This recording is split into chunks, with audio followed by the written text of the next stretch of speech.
ultraviolet index forecast for July 12th is 12, or extreme.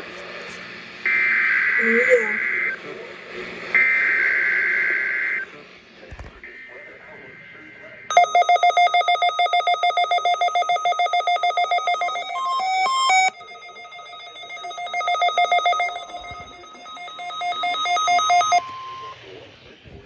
Weather Service Office in Fort Worth.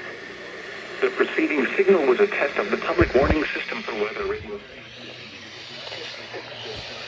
During potentially dangerous wow. situations, receivers can be automatically activated by the signal to warn of the impending hazard.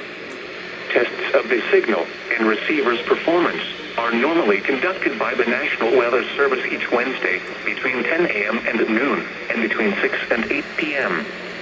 If there is a threat of severe weather, the test will be postponed to the next available good weather day. Reception of this broadcast, and especially the warning alarm tone, will vary at any given location. This variation, normally more noticeable at greater distances from the transmitter, can occur even though you are using a good quality receiver in good working order. The warning alarm tone will be activated for hazardous watches and warnings for the following counties: Collin, Dallas, Denton, Ellis, Hill, Hood, Hunt, Kaufman, Parker, Rockwall, and Tarrant. This concludes the test of weather radio station.